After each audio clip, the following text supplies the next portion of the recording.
Hey everyone, it's Jeannie for ScrapbookPal.com. Today I'm sharing 3 different cards using Concord 9th's Harvest Wreath stamp and coordinating dies. Normally I don't get the coordinating dies for stamp sets mainly because I like to fussy cut. I really do scene cards with masking and I don't really need the dies. However, there are stamp sets that have dies that I think are totally worth it, and I think this is one of them. In the die set, they have a square, they have a circle, they have a sentiment strip, and those cut out some of the sentiments and items that are in the stamp set. Along with that, it also comes with standalone leaf dies, which I love because if you don't know, I really love fall and anything leafy that goes with it. The stamp set itself actually has 2 turnabout stamps, and if you don't know what a turnabout stamp is, you are using the stamp and rotating your cardstock to form a pattern. And this is the first card panel, and I'll walk you through the second when we get there, but the first one is a wreath. So the next one is a floral cluster, and what it does come with is a jig, and I'll put that jig in my Misti in the middle of a 5.5 by 5.5 cardstock, which is currently at 2 3/4 and 2 3/4. So that's where it sits in my Misti.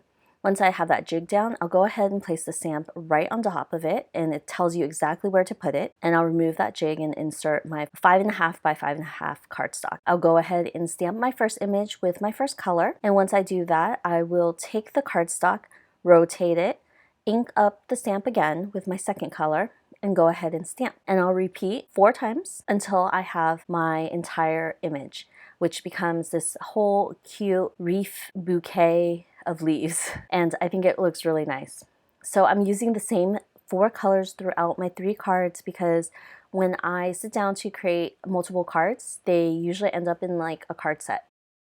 For my third card, I wanted to do something different and incorporate the die set that I got. So I took a piece of 5.5 by 8.5 piece of paper, inking it up with the Distress Oxide inks. I'm using peeled paint, Fossilized amber, spiced marmalade, and fired brick. And these colors scream fall to me, and so I wanted to use them along with dark brown and craft cardstock. So I thought that was perfect. In the end, all 3 cards will go together and be cohesive because they use the same color palette. It makes it so easy. For my ink blending, I'm not too worried about ink blending and making sure that everything's super smooth because I will be splattering all over it with water and perfect pearls, and then going ahead and die cutting the leaves. So when I die cut the leaves, you can't really tell if it's not ink blended well or not. It actually looks really good. It actually is ink blended pretty well. My camera just picks it up in a weird look. It looks kind of sloppy, but it actually is nicely blended. First, I am going in with water since the Distress Oxides are reactive. I am splattering water all over, so you'll see the white spots that start to appear, and that's because of the water.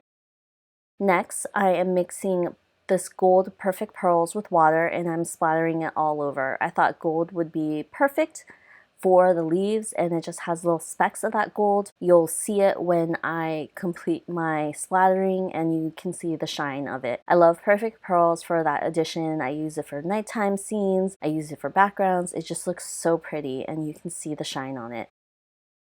Once I have my cardstock ready, I'm going to move on to my sentiments really quick for my first 2 cards. I decided that I wanted to heat emboss the sentiments on brown cardstock using gold embossing powder. The idea is also to use the coordinating dies that come with it, so I'm using the circle and the sentiment strip for the first 2 cards. I will prep my brown cardstock with anti-static powder tool and ink it up using Versamark ink. So I'll go ahead and stamp, and then I will cover the entire area with gold embossing powder, and then I will heat set it. I just love gold embossing powder on brown cardstock. I just think it makes it pop. I did try it on craft cardstock and it does look a little light, so it's a little harder to read. But on dark brown cardstock, it just really stands out. It is the perfect addition to the card.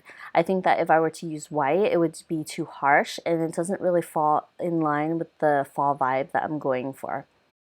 Once I heat set that, I will use those dies to cut it out, and I'll start putting my 2 cards together. My third one is a little bit more intensive because I use so many dies to create a little wreath for it that I wanted to get my first set of cards done before I moved on to that. So I played around with this a bit, and for the first card I decided to cut down my wreath to a square. I'll also be matting it on brown cardstock and then again on the craft cardstock. And I do that because I wanted to incorporate all the different colors of cardstock into each of the 3 cards. The second one, I did the same thing. I just trimmed down the brown cardstock.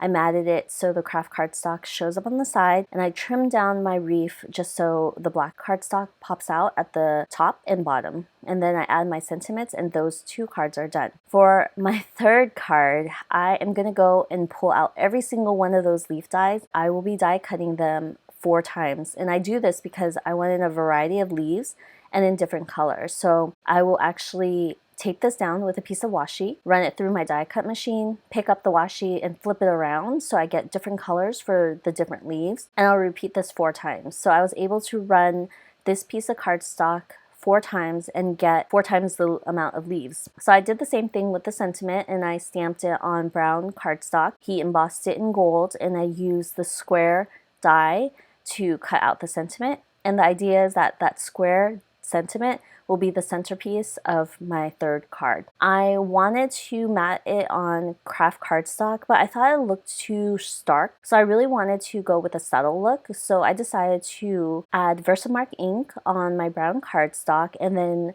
cover it with gold embossing powder so it would match the sentiment. This is a trick I do all the time when I feel like I need something else to it, because I had planned on putting the sentiment and the leaves on dark cardstock so the leaves would pop a little bit more.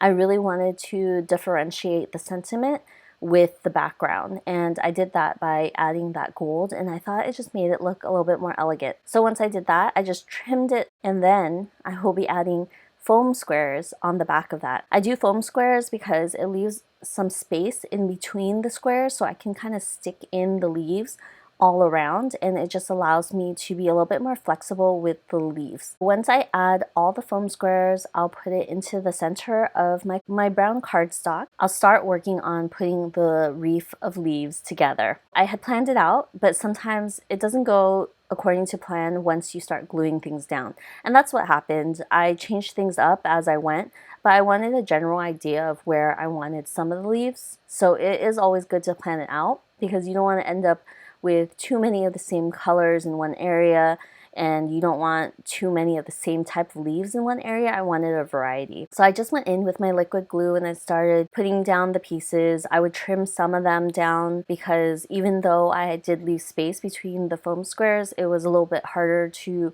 kind of stick it under, especially the ones with the longer stems. And that's okay. And that's an additional way that you can manipulate the leaves to look a little bit different. There was one of the leaves that had 3 leaves on it, and I just trimmed it down to 1 or 2, and I stuck them in. Once I did that and glued everything down, my 3rd card is almost done. I went ahead and matted it on the craft cardstock because I wanted to include the same color palette throughout. This one doesn't have any white, but I thought it was okay because it just matches everything else, and I thought that it really tied everything together, and you can give this away as a card set. That is it for today's card. I hope you enjoy it, and happy fall. It's finally here, and I will see you guys next time with another one. Bye!